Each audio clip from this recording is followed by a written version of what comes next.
তুরস্কে গাড়ি বোমা বিস্ফোরণে 34 জন নিহত। এখন পর্যন্ত দায় স্বীকার না করলেও হামলার জন্য কুর্দি বিদ্রোহীদের দুষছে সরকার। জাতিসংঘের মধ্যস্থতায় সিরিয়া শান্তি আলোচনা শুরু হচ্ছে আজ। আলোচ্যসূচি নিয়ে শর্ত আরোপ করে শান্তি প্রক্রিয়াকে বাধাগ্রস্ত করছে আসাদ সরকার, অভিযোগ যুক্তরাষ্ট্রের। কংগ্রেস ও বামফ্রন্টের জোটকে অনৈতিক বলল বিজেপি। পশ্চিমবঙ্গে বিজেপির মতো সাম্প্রদায়িক দলকে জায়গায় করে দেয় তৃণমূলকে দুষলেন বামফ্রন্ট নেতা গৌতম দেব। এবং সবার চেয়ে নিজেকে উপযুক্ত দাবি করলেন ট্রাম্প। বললেন জন ক্যাসিচ যুক্তরাষ্ট্রকে ধ্বংস করতে চায়, দেশে বিভাজন সৃষ্টি করতে চাইছেন ট্রাম্প, অভিযোগ স্যান্ডার্সের।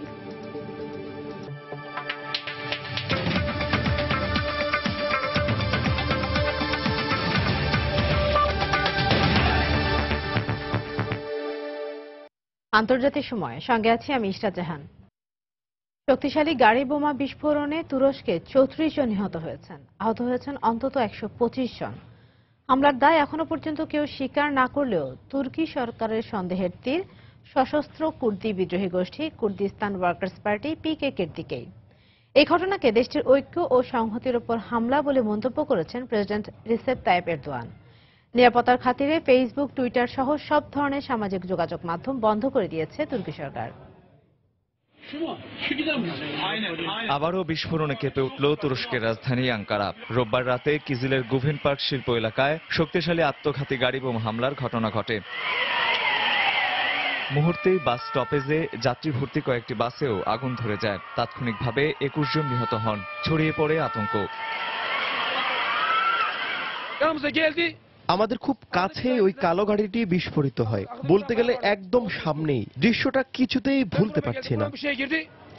শতাধিক আহতকে উদ্ধার করে স্থানীয় হাসপাতালে ভর্তি করা হয়। সেখানে আরো বেশ কয়েকজনের মৃত্যু হয়। আহতদের আর্তনাদে ভারী হয়ে ওঠে হাসপাতালের পরিবেশ।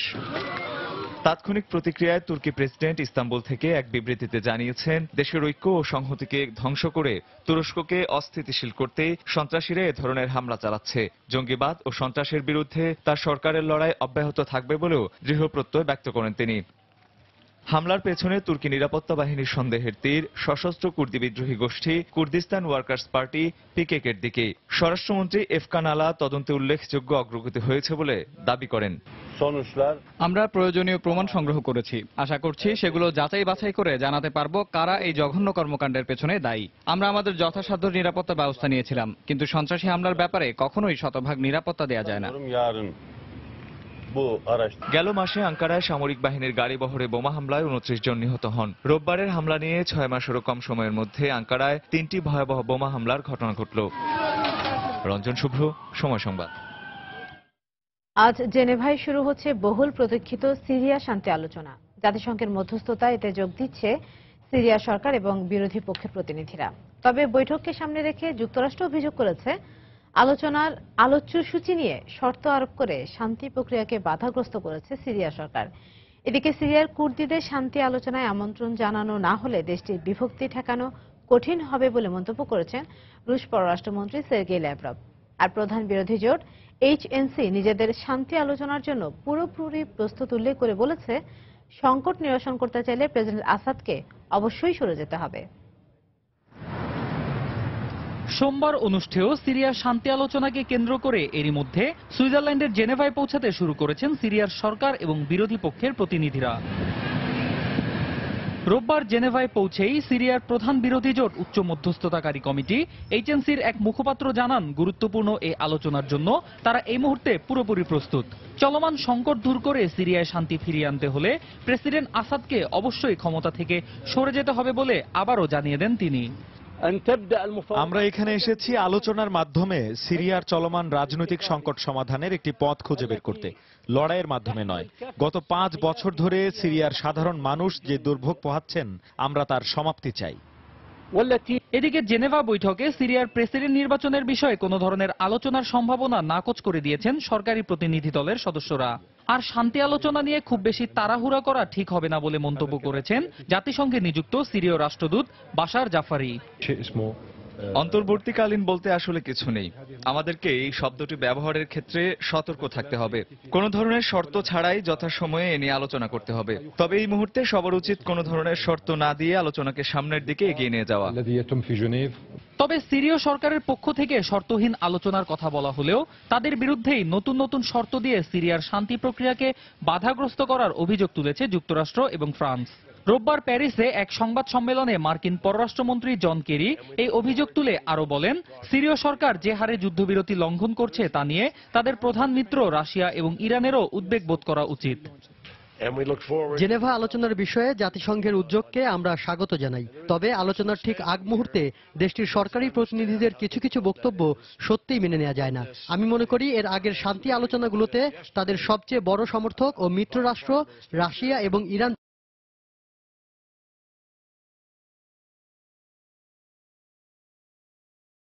প্রস্তাব মেনে নেবে।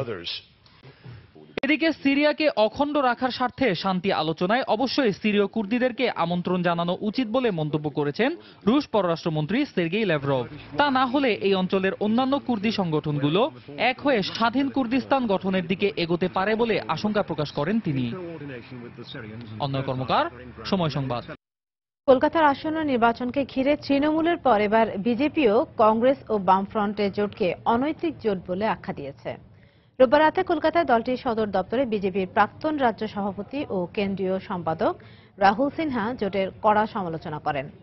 অন্যদিকে বিজেপির মতো সাম্প্রদায়িক দলকে পশ্চিমবঙ্গে জায়গা করে দেওয়ার জন্য তৃণমূলকে দোষাচ্ছেন বামফ্রন্টের শীর্ষ নেতা ও প্রাক্তন মন্ত্রী গৌতম দেব।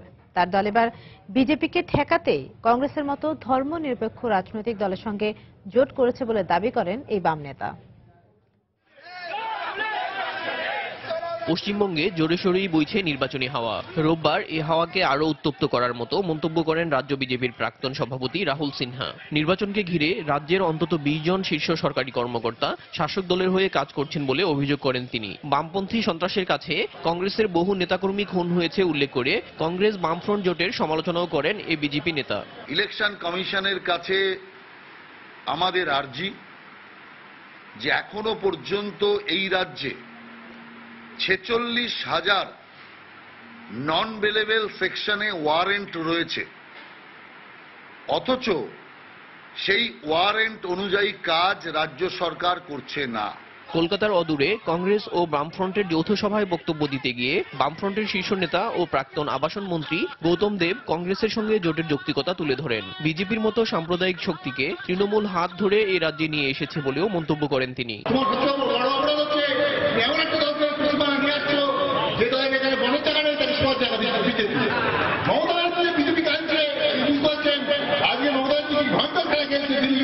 বামফ্রন্টের সঙ্গে আসন সমঝোতাও প্রায় চূড়ান্ত হয়ে গেছে বলে দাবি করেছেন বাম ও কংগ্রেস উভয় দলের নেতারা। আর সেই ছক মেনেই রোববার কিছু আসনে নতুন প্রার্থী তালিকা প্রকাশ করেন প্রদেশ কংগ্রেসের সভাপতি। আপনারা জানেন যে এর আগে আমরা কংগ্রেস দলের পক্ষ থেকে 75টা আসন আমরা ঘোষণা করেছিলাম। আজ আমরা আরো নতুন 16টা আসন কংগ্রেস দলের পক্ষ থেকে ঘোষণা করছি। বিরোধী রাজনৈতিক দলগুলো যখন তাদের আসন সমঝোতা কিংবা পরস্পরের বিরুদ্ধে দোষারোপে ব্যস্ত, তখন শাসক দল তৃণমূলের সেলিব্রিটি প্রার্থীরা জোর কদমে প্রচারণা চালিয়ে যাচ্ছেন। সময় সংবাদ, কলকাতা। পশ্চিমবঙ্গে বিধানসভা নির্বাচনে ইশতেহার ঘোষণার পর জোর প্রচারণা চালিয়ে যাচ্ছেন তৃণমূল নেত্রী মমতা বন্দ্যোপাধ্যায়। নির্বাচনের তারিখ ঘোষণার পর প্রথম ছুটির দিন রোববার কলকাতার জোড়া থেকে বেহালায় নেতাকর্মীদের নিয়ে পদযাত্রা করেন মমতা। তার সঙ্গে মিছিলে যোগ দিয়েছিলেন তৃণমূলের প্রার্থী শোভন চট্টোপাধ্যায় ও পার্থ চট্টোপাধ্যায়। এ সময় মমতাকে দেখতে রাস্তার দুপাশে হাজারো মানুষ ভিড় করেন। সন্ধ্যায় বেহালা 14 নম্বর বাস স্ট্যান্ডে গিয়ে তৃণমূল নেত্রী পদযাত্রা শেষ হয়। এর আগে 8 মার্চ আন্তর্জাতিক নারী দিবসে শ্যামবাজার থেকে ডরিনা পর্যন্ত প্রচারণা চালিয়েছিলেন মমতা। এদিকে সোমবার নন্দীগ্রাম গণহত্যা দিবসে শিলিগুড়ি হয়ে মাটিগাড়া ও ফাঁসি দেওয়ায় যাওয়ার কথা রয়েছে মমতার।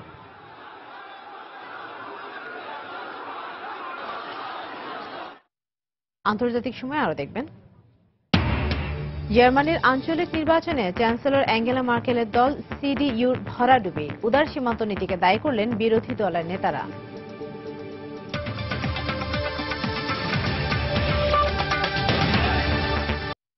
মার্কিন প্রেসিডেন্ট নির্বাচনে রিপাবলিকান মনোনয়ন প্রত্যাশী ডোনাল্ড ট্রাম্প বলেছেন তার দলের আরেক প্রতিদ্বন্দ্বী ওহাইওর গভর্নর জন ক্যাসিচ যুক্তরাষ্ট্রকে ধ্বংস করতে চাইছেন। প্রতিদ্বন্দ্বীদের চেয়ে নিজেকে উপযুক্ত বলেও ভোটারদের কাছে দাবি করেন সাবেক টিভি ব্যক্তিত্ব ও আবাসন ব্যবসায়ী ট্রাম্প। এদিকে ডোনাল্ড ট্রাম্প দেশের ভেতরে বিভিন্নভাবে বিভাজন সৃষ্টি করতে চাইছেন বলে অভিযোগ করেছেন ডেমোক্র্যাট প্রার্থী বার্নি স্যান্ডার্স।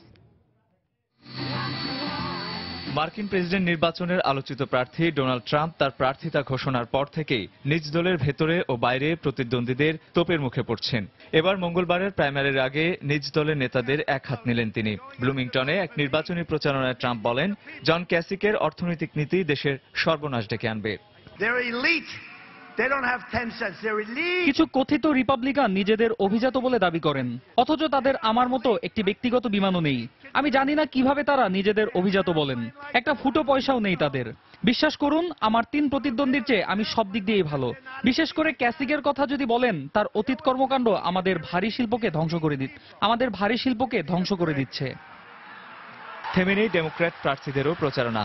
ওহাইওর ক্লিভল্যান্ডে এক প্রচার সভায় হিলারি ক্লিন্টন বলেন, তাকে নির্বাচিত করা হলে প্রতিশ্রুতি পূরণে সর্বোচ্চ চেষ্টা করবেন তিনি।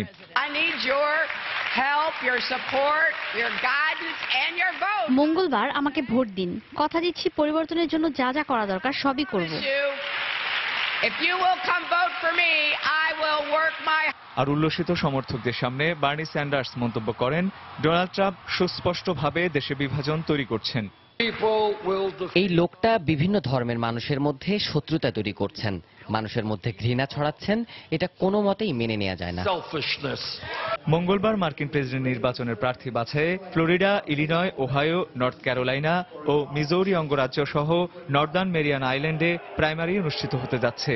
4টি অঙ্গরাজ্যের প্রাইমারিতে এগিয়ে থাকা রিপাবলিকান প্রার্থী ওই রাজ্যের সব প্রতিনিধির সমর্থন পাবে বলে মনে করা হচ্ছে।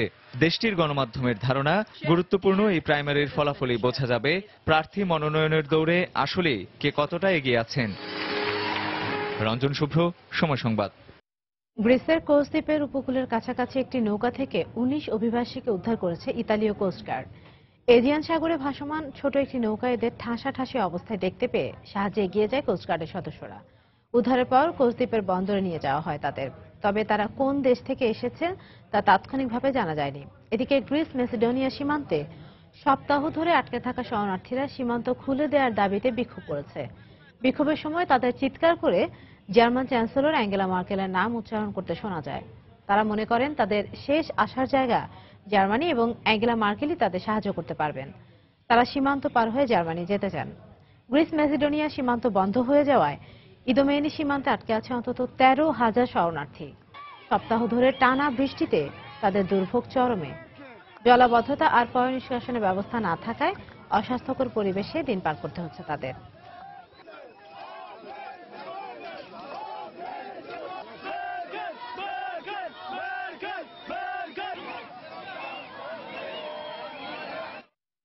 জার্মানির আঞ্চলিক নির্বাচনে 3টি রাজ্যের 2টিতেই হেরে গেছে অ্যাঙ্গেলা মার্কেলের দল ক্রিশ্চিয়ান ডেমোক্রেটিক ইউনিয়ন CDU। তবে তৃতীয় রাজ্যে স্যাক্সনি আনহাল্টের ফলাফল এখনও নিশ্চিতভাবে জানা যায়নি। অন্যদিকে 22% ভোটে এগিয়ে থাকায় 3টি রাজ্যের পার্লামেন্টে নিজেদের অবস্থান নিশ্চিত করেছে অভিবাসন বিরোধী দল অল্টারনেটিভ ফর ডয়েচল্যান্ড AFD। মার্কেলের এই ভরাডুবির জন্য তার উদার সীমান্ত নীতিকে দায়ী করছেন AFD নেতারা। রোববার জার্মানির মাগদেরবার্গে আনন্দ উল্লাসে মেতে ওঠে কট্টর ডানপন্থী দল অল্টারনেটিভ ফর ডয়েচল্যান্ড AFD সমর্থকরা। বুথ ফেরত জরিপ অনুযায়ী 3টি রাজ্যে অনুষ্ঠিত আঞ্চলিক নির্বাচনে 22% ভোটে এগিয়ে তারা। এই বিজয়ের মধ্য দিয়ে এবার জার্মানিতে রাজনৈতিক পালাবদল শুরু হবে বলে মনে করেন AFD সমর্থকরা। খুবই আনন্দের খবর। আঞ্চলিক নির্বাচনে বড় এই জয়ের পর আমরা আশা করছি এবার মার্কেল সরকারের পতন নিশ্চিত করতে পারব। হাজার হাজার শরণার্থী আশ্রয় দিয়ে এ সরকার দেশে যে বিশৃঙ্খলা সৃষ্টি করেছে এবার তা থেকে রেহাই পাবো আমরা। এটা ইতিবাচক পরিবর্তনের ইঙ্গিত। তবে এই নির্বাচনে ব্যাপক ভরাডুবি হয়েছে অ্যাঙ্গেলা মার্কেলের দল ক্রিশ্চিয়ান ডেমোক্রেটিক ইউনিয়ন CDU-র। রোববার বুথ ফেরত জরিপের বরাত দিয়ে বিবিসি জানায়, বাডেন ওয়াটেরবার্গ ও রাইনল্যান্ড পালাটিনেট রাজ্য দুটিতে CDU পরাজিত হয়েছে। এক সময়কার সিডিইউ ঘাঁটি হিসেবে পরিচিত রাজ্য বাডেন ওয়াটেরবার্গে দলটির পক্ষে সর্বনিম্ন 27% ভোট পড়ে। এর কারণ হিসেবে মার্কেলের উদার অভিবাসন নীতি ও অরক্ষিত সীমান্ত নীতিকে দায়ী করছেন প্রতিপক্ষ নেতারা। মার্কেলের পরাজয়ই আমাদের বিজয় নিশ্চিত হয়েছে। তার ভয়াবহ অভিবাসন নীতি জনগণের চোখ খুলে দিয়েছে। দেশের মানুষ এখন জানে যে বৈচিত্র্য রক্ষার নামে দেশে অবৈধ অনুপ্রবেশকারীদের প্রশ্রয় দিয়ে জার্মানদের জন্য কত বড় বিপদ ডেকে এনেছে সরকার। এই নির্বাচনের মধ্য দিয়ে দেশের দ্বিতীয় বৃহত্তম শক্তিশালী দলে পরিণত হয়েছে আমরা। এখন জনগণের সমর্থন আমাদের পক্ষে। তবে এই পরাজয়ই হার মানবেন না বলে জানিয়েছেন সিডিইউ নেতারা। রোববার নিজ এলাকায় বিরোধী দল এফডির কাছে হেরে যাওয়ার পর সিডিইউ নেতা গুইডো ওলফ বলেন, জনগণের মতের প্রতি তার পূর্ণ শ্রদ্ধা রয়েছে। তবে তিনি এও বলেন, আঞ্চলিক নির্বাচনের এই জয়ের মধ্য দিয়ে কেন্দ্রীয় সরকারের কোনো নীতিতে প্রভাব ফেলতে পারবে না এফডি। সঞ্জিদা ইসলাম, সময় সংবাদ। আইভরি কোস্টের সমুদ্র সৈকতের অবকাশ যাপন কেন্দ্রে অজ্ঞাত বন্দুকধারীদের হামলায় 4 বিদেশি পর্যটক, 2 সেনা সহ অন্তত 16 জনের মৃত্যু হয়েছে। আহত হয়েছেন অনেকে। মৃতের সংখ্যা আরো বাড়তে পারে বলে ধারণা করা হচ্ছে। আল কায়েদা সমর্থিত জঙ্গি সংগঠন ইসলামিক মাগরেব AQIM হামলার দায় স্বীকার করেছে। পুলিশ ও প্রত্যক্ষদর্শীদের বরাত দিয়ে আল জাজিরা জানায়, পূর্বাঞ্চলীয় গ্র্যান্ড বাসাম শহরের 3টি হোটেলে রোববার 6 জন মুখোশধারী ভারী অস্ত্র নিয়ে এই হামলা চালায়। পরে নিরাপত্তা বাহিনীর অভিযানে হামলাকারীরা নিহত হয় বলে জানিয়েছে দেশটির স্বরাষ্ট্র মন্ত্রণালয়। নিরাপত্তার স্বার্থে ঘটনাস্থল ঘেরাও করে রাখা হয়েছে। ভ্রমণের এই মৌসুমে স্থানীয়দের পাশাপাশি অসংখ্য বিদেশি পর্যটক এই অবকাশ কেন্দ্রে ছুটি কাটাতে আসেন। 2002 সালে পশ্চিম আফ্রিকায় গৃহযুদ্ধ ছড়িয়ে পড়লেও একমাত্র আইভরি কোস্ট শান্তি ও স্থিতিশীলতা বজায় রাখার দৃষ্টান্ত স্থাপন করেছে। তবে এখন দেশটি জঙ্গিদের লক্ষ্যবস্তুতে পরিণত হয়েছে বলে ধারণা স্থানীয় গণমাধ্যমে। বলিভিয়ার উত্তর পূর্বাঞ্চলের বেনি এলাকায় একটি ছোট বিমান বিধ্বস্ত হয়ে 7 জন নিহত হয়েছে। এই ঘটনায় আহত হয়েছে আরো 15 জন। রোববার বলিভিয়ার বেনি এলাকায় প্রত্যন্ত সান্তা আনা দেল ইয়াকুমার একটি বাজারে বিমানটি বিধ্বস্ত হয়। উড্ডয়নের কিছুক্ষণ পরই সেসনা 206 নামের বিমানটি বিধ্বস্ত হয়। এতে বিমানের পাইলট ও 3 যাত্রী নিহত হন। এছাড়া বিধ্বস্ত বিমানের চাপায় 3 জন স্থানীয় নাগরিক নিহত হন বলে জানিয়েছে বলিভিয়ার বিমান কর্তৃপক্ষ। যান্ত্রিক ত্রুটির কারণে এই দুর্ঘটনা ঘটেছে বলে ধারণা করা হলেও এই প্রকৃত কারণ অনুসন্ধানে তদন্ত চলছে বলে জানিয়েছে কর্তৃপক্ষ।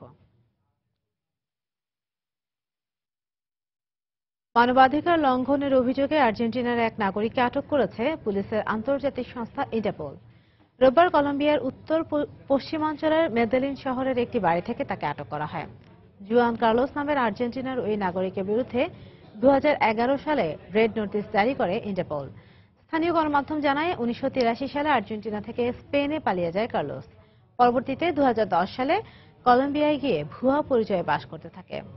1976 থেকে 1981 সাল পর্যন্ত স্বৈরশাসক রাফায়েল ভিদেলা আর্জেন্টিনার প্রেসিডেন্ট থাকাকালীন 30,000 লোক নিহত ও গুম হওয়ার ঘটনায় কার্লোস জড়িত ছিল বলে জানিয়েছে মানবাধিকার বিষয়ক সংগঠনগুলো।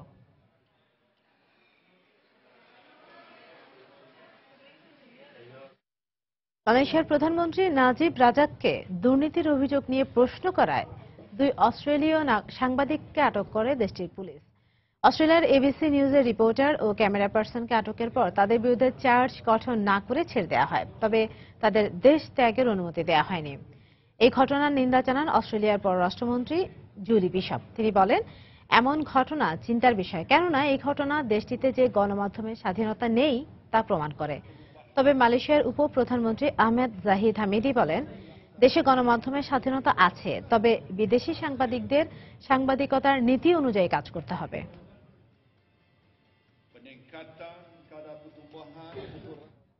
আন্তর্জাতিক সময় আরো যা দেখবেন।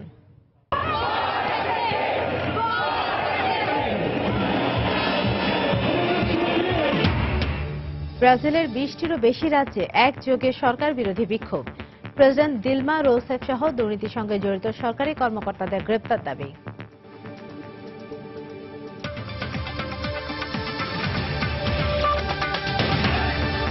আরএফএল ওয়াটার পাম্প, পানি দেবে, টেনশন নয়। হযরত মুহাম্মদ সাল্লাল্লাহু আলাইহি ওয়াসাল্লামকে নিয়ে বিরূপ মন্তব্য করায় মিশরের বিচারমন্ত্রী আহমেদ আল জিনজকে পদচ্যুত করতে আদেশ জারি করেছেন দেশটির প্রধানমন্ত্রী শেরিফ ইসমাইল। সোমবার শেরিফ ইসমাইল এই আদেশ জারি করেন।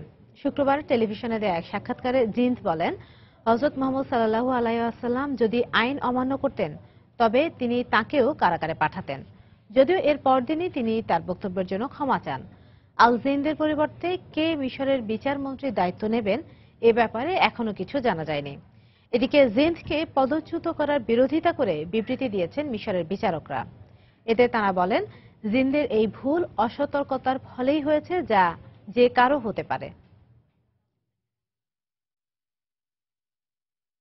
ইয়েমেনের সৌদি জোটের হেলিকপ্টার হামলায় এক বেসামরিক নাগরিক ও আল কায়েদার অন্তত 17 সদস্য নিহত হয়েছে। এই ঘটনায় আহত হয়েছে আরও 23 জন। শুক্রবার এডেনে এই হামলা হলেও ইয়েমেনের নিরাপত্তা বাহিনী রোববার তা গণমাধ্যমকে জানায়। বন্দরনগরী এডেন থেকে আল কায়েদার সদস্যদের হটিয়ে দিতে এই হামলা চালানো হয় বলে জানিয়েছে ইয়েমেন কর্তৃপক্ষ। হামলার আগে আল মানসুরা এলাকায় জঙ্গিদের আস্তানা ঘিরে ফেলে ইয়েমেনের নিরাপত্তা বাহিনী। এ সময় ওই এলাকায় অধিবাসীদের তাদের নিজ নিজ বাড়িতে থাকতে হেলিকপ্টার থেকে লিফলেট বিতরণ করে জোটের সদস্যরা। এছাড়া কোনো জঙ্গির সন্ধান পেলে তা কর্তৃপক্ষকে জানানোর অনুরোধ জানানো হয়।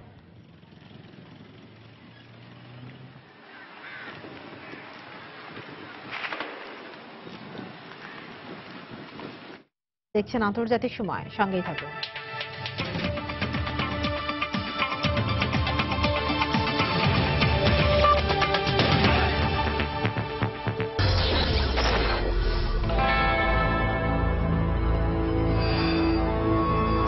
ক্যাপ্টেন্সি মুখের কথা নয়, টিমকে লিড করতে প্রয়োজন 100%-এর চেয়েও বেশি ডেডিকেশন।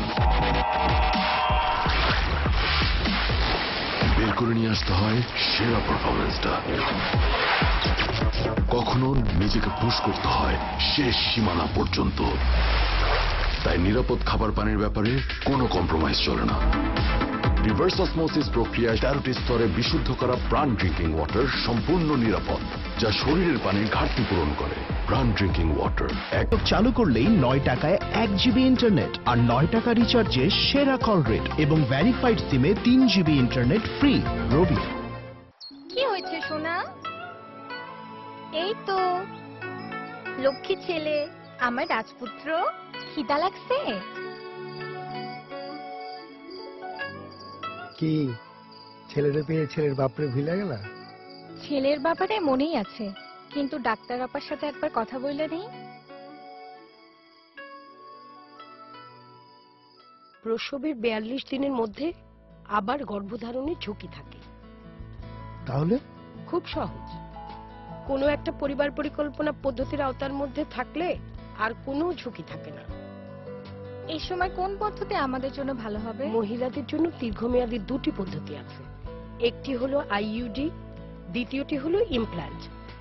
এছাড়া স্বল্পমেয়াদী পদ্ধতি হিসেবে খাবার বড়ি বা কন্ডোম অথবা ইনজেকশন ব্যবহার করা যায়।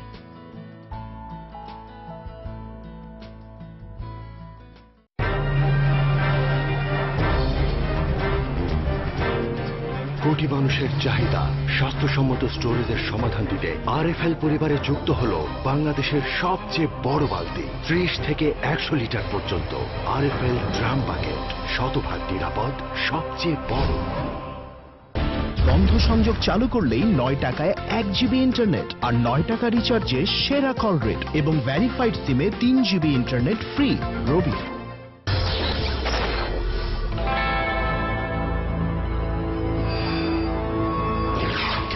মুখের কথা নয়, টিমকে লিড করতে প্রয়োজন 100%-এর চেয়েও বেশি ডেডিকেশন। বের করে নিয়ে আসতে হয় সেরা পারফরমেন্সটা। কখনো নিজেকে পুশ করতে হয় শেষ সীমানা পর্যন্ত। তাই নিরাপদ খাবার পানির ব্যাপারে কোনো কম্প্রোমাইজ চলে না। রিভার্স অসমোসিস প্রক্রিয়ায় 13টি স্তরে বিশুদ্ধ করা প্রাণ ড্রিঙ্কিং ওয়াটার সম্পূর্ণ নিরাপদ, যা শরীরের পানির ঘাটতি পূরণ করে। প্রাণ ড্রিঙ্কিং ওয়াটার, এক বোতল প্রাণ শক্তি।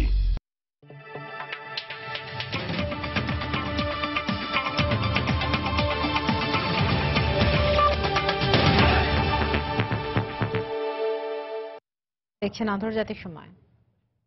সময় সংবাদে এক সপ্তাহের এইমাত্র পাওয়া খবর পাচ্ছেন মাত্র 5 টাকায়। ব্রাজিলের দুর্নীতির অভিযোগ তুলে প্রেসিডেন্ট দিলমা রুসেফের পদত্যাগ দাবি করে বিক্ষোভ করেছে লাখ লাখ মানুষ। সমাবেশে দুর্নীতির সঙ্গে জড়িত সব সরকারি কর্মকর্তাদের গ্রেপ্তারেরও দাবি জানানো হয়। রোববার দেশটির 20টিরও বেশি রাজ্যে আয়োজিত বিক্ষোভ সমাবেশে প্রায় 28 লাখ মানুষ অংশ নেয় বলে জানিয়েছে পুলিশ।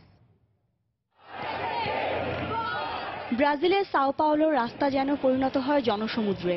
রোববার শহরের রাস্তায় নেমে বিক্ষোভ করে প্রায় 4.5 লাখ মানুষ।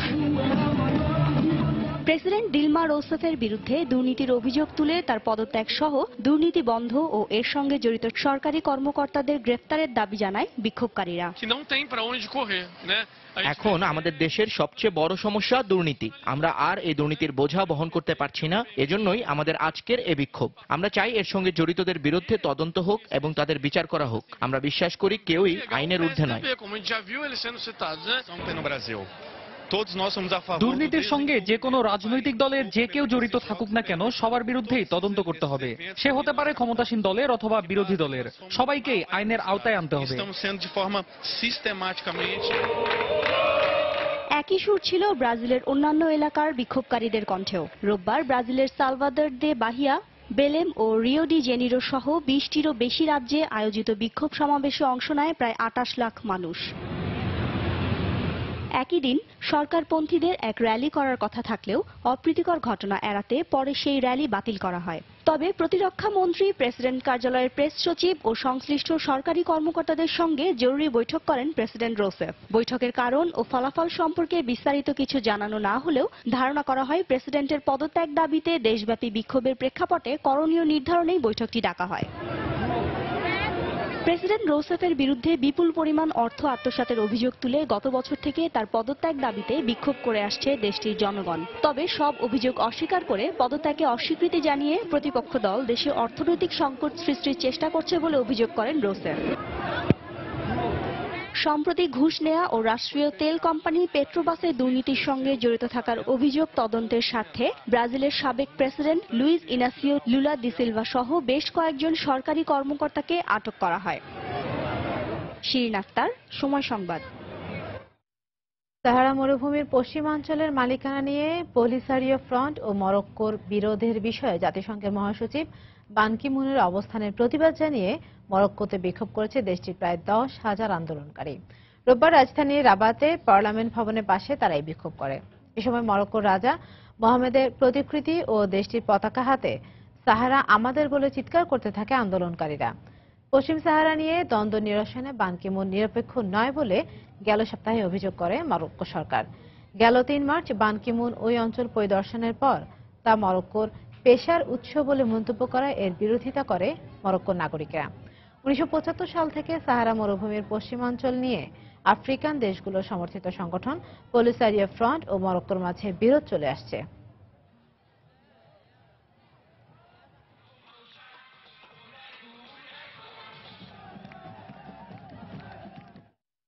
জাপানে প্রায় 3,100 টন তেজস্ক্রিয় বর্জ্য পদার্থ নিবন্ধনহীন অবস্থায় পড়ে আছে। 2011 সালে জাপানের ফুকুশিমা ট্র্যাজেডির পর থেকে এই বর্জ্যগুলোকে এভাবেই রেখে দেওয়া হয়েছে।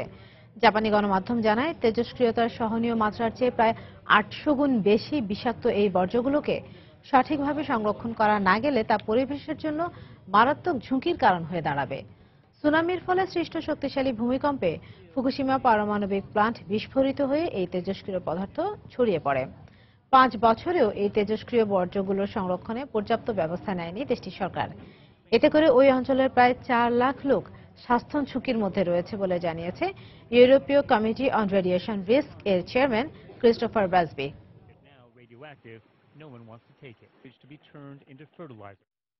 থাইল্যান্ডে একটি বাণিজ্যিক ব্যাংকে দুর্ঘটনাক্রমে বিষাক্ত রাসায়নিক গ্যাস ছড়িয়ে পড়ায় অন্তত 8 জনের মৃত্যু হয়েছে। এই ঘটনায় গুরুতর আহত 7 জনকে হাসপাতালে ভর্তি করা হয়েছে। রোববার রাজধানী ব্যাংককের সিয়াম কমার্শিয়াল ব্যাংকে এই দুর্ঘটনা ঘটে বলে জানায় স্থানীয় গণমাধ্যম। ব্যাংক কর্তৃপক্ষ জানায় ভবনের বেসমেন্টে একজন শ্রমিক কাজ করার সময় অগ্নি নির্বাপক যন্ত্র চালু করলে তা থেকে ধোঁয়া ছড়িয়ে পড়ে। এতে অক্সিজেনের অভাবে ঘটনাস্থলেই 8 জনের মৃত্যু হয়। খবর পেয়ে ফায়ার সার্ভিসের কর্মীরা ভবনের ভেতর থেকে হতাহতদের উদ্ধার করে। এই দুর্ঘটনার জন্য ভবনের অগ্নি নিরাপত্তা ব্যবস্থার উন্নয়নে নিয়োগ দেওয়া কর্মকর্তাদের দায়ী করেছে ব্যাংক কর্তৃপক্ষ। দুর্ঘটনা তদন্ত করছে পুলিশ।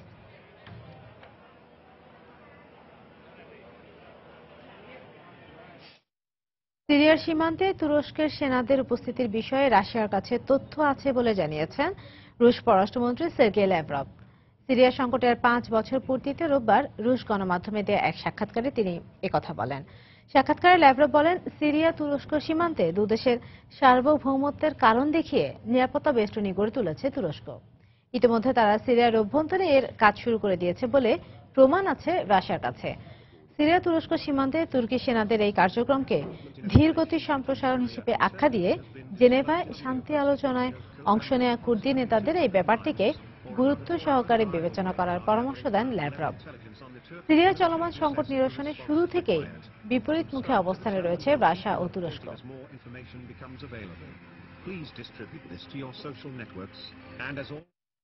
বিশ্বের পর্যটন শিল্পকে আরও সম্প্রসারিত করতে জার্মানির বার্লিনে হয়ে গেল আন্তর্জাতিক পর্যটন মেলা।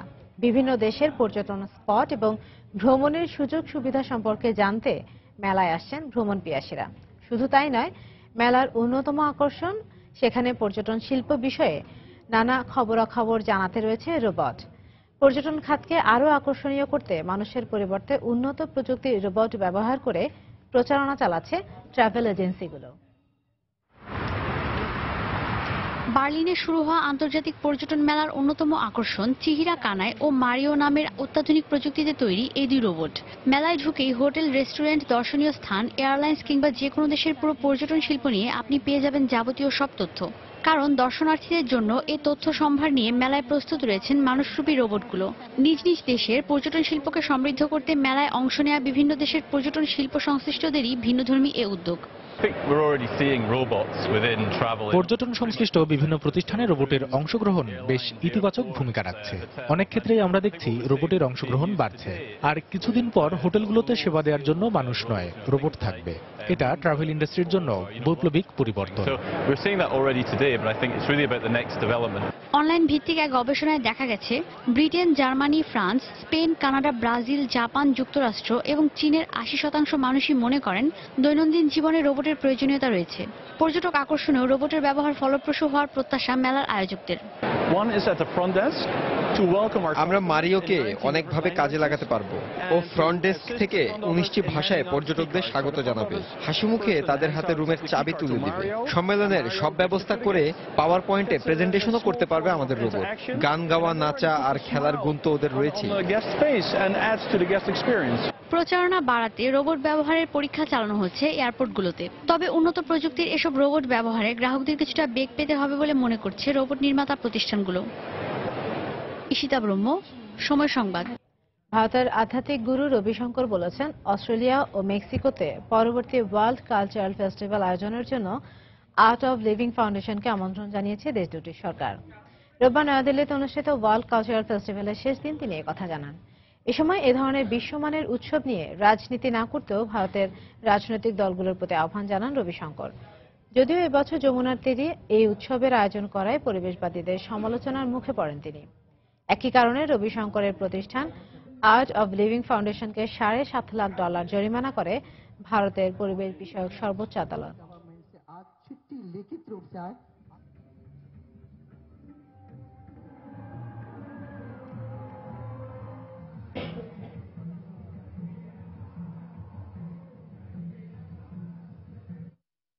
যুক্তরাজ্যে ব্যাপক সমারোহে উদযাপিত হল সেন্ট প্যাট্রিকস ডে। অনুষ্ঠানে অংশ নেয় প্রায় 1 লাখ মানুষ। রোববার সেন্ট্রাল লন্ডনের ট্রাফালগার স্কয়ারে সমবেত হয় হাজার হাজার মানুষ। এ সময় সেন্ট প্যাট্রিকস ডে উপলক্ষে বর্ণিল শোভাযাত্রার আয়োজন করা হয়। অনুষ্ঠানে আইরিশ সংস্কৃতি ও ঐতিহ্যের নানা দিক তুলে ধরেন আয়োজকরা। আয়ারল্যান্ডের ধর্মযাজক সেন্ট প্যাট্রিক্সের মৃত্যু দিবসকে সেন্ট প্যাট্রিকস ডে হিসেবে পালন করা হয়। এদিন গভীর শ্রদ্ধায় তাকে স্মরণ করে যুক্তরাজ্যের আইরিশ জনগোষ্ঠী।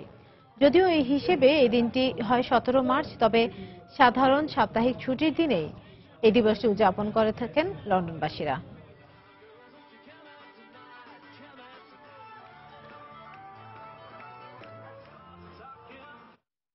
যদি কেউ মনের বয়স ধরে রাখতে পারেন, তবে শারীরিক বয়স জীবনে তেমন একটা প্রভাব ফেলতে পারে না। এমনই এক উদাহরণ সৃষ্টি করেছেন মার্কিন নাগরিক ভার্জিনিয়া ম্যাকলাউরেন। বয়স তার 107 হলেও তিনি দিব্যি হেসে খেলে তার সময় পার করেন। এমনকি সামাজিক কাজেও রয়েছে তার বিশেষ অবদান, যার ফলশ্রুতিতে অর্জন করেছেন মার্কিন প্রেসিডেন্সিয়াল পদকের সম্মান। যুক্তরাষ্ট্রের নাগরিক ভার্জিনিয়া ম্যাকক্লাউরিন সবাই ভালোবেসে ডাকেন গ্র্যান্ডমা ভার্জিনিয়া বলে। প্রাণবন্ত আর হাস্যোজ্জ্বল ব্যক্তিত্বের কারণে সবার কাছে ভীষণ প্রিয় এই মানুষটি। তার কথাবার্তা চলাফেরায় এমন উচ্ছ্বাস ও আত্মবিশ্বাস দেখে বোঝার উপায় নেই যে তার বয়স 107 বছর হয়েছে। 11 মার্চ মহা ধুমধাম আয়োজনে পালন হয় তার 107তম জন্মদিন। গ্র্যান্ডমা নিজেও নেচে গিয়ে পালন করেন দিনটি। স্থানীয় ব্যবসায়ীদের পাশাপাশি আত্মীয় স্বজন ও প্রতিবেশীরা নামি দামি উপহার দিয়ে তাকে শুভেচ্ছা জানায়। এই বয়সে তার মানসিক জোর আমাদের অনুপ্রেরণা দেয়। তার চেয়ে কম বয়সী অনেকেই শয্যাশায়ী হন, কিন্তু গ্র্যান্ডমা অন্যরকম মানুষ। নিছক হাসি ঠাট্টা নয়, সামাজিক বিভিন্ন কাজেও বিশেষ অবদান রেখেছেন সবার প্রিয় এই গ্র্যান্ডমা। তিনি পরিকল্পনা সংস্থার আওতায় প্রৌঢ় ব্যক্তিদের দেখাশোনা করার প্রকল্পে স্বেচ্ছাসেবক হিসেবে দীর্ঘদিন কাজ করেছেন। এজন্য গত বছর হোয়াইট হাউসেও তার ডাক পড়ে। প্রেসিডেন্ট বারাক ওবামা ও তার পরিবার তার হাতে তুলে দেন সম্মানিত প্রেসিডেন্সিয়াল পদক। গ্র্যান্ডমার ব্যক্তিত্বে প্রেসিডেন্ট যেমন অভিভূত, তেমনি গ্র্যান্ডমাও এই সম্মান পেয়ে আবেগে আপ্লুত। হোয়াইট হাউসে যাওয়ার স্বপ্ন ছিল আমার। জীবদ্দশায় এই আশা যে পূরণ হবে ভাবতেও পারিনি। গ্র্যান্ডমা এভাবে সবাইকে বার্তা দিয়ে যান, মনের বয়সে যদি ভাটা না পড়ে তবে শরীরের বয়স গৌণ থেকে যায়। সঞ্জনা চৌধুরী, সময় সংবাদ। এ পর্যায়ে আবার জানিয়ে দিচ্ছি আন্তর্জাতিক সময়ের শীর্ষ সংবাদগুলো। তুরস্কে গাড়ি বোমা বিস্ফোরণে 34 জন নিহত। এখন পর্যন্ত দায় স্বীকার না করলেও হামলার জন্য কুর্দি বিদ্রোহীদের দুষছে সরকার। জাতিসংঘের মধ্যস্থতায় সিরিয়া শান্তি আলোচনা শুরু হচ্ছে আজ। আলোচ্যসূচি নিয়ে শর্ত আরোপ করে শান্তি প্রক্রিয়াকে বাধাগ্রস্ত করছে আসাদ সরকার, অভিযোগ যুক্তরাষ্ট্রের। কংগ্রেস ও বামফ্রন্টের জোটকে অনৈতিক বলল বিজেপি। পশ্চিমবঙ্গে বিজেপির মতো সাম্প্রদায়িক দলকে জায়গা করে দেয় তৃণমূলকে দুষলেন বামফ্রন্ট নেতা গৌতম দেব। এবং সবার চেয়ে নিজেকে উপযুক্ত দাবি করলেন ট্রাম্প। বললেন জন ক্যাসিচ যুক্তরাষ্ট্রকে ধ্বংস করতে চায়। দেশে বিভাজন সৃষ্টি করতে চাইছেন ট্রাম্প, অভিযোগ স্যান্ডার্সের।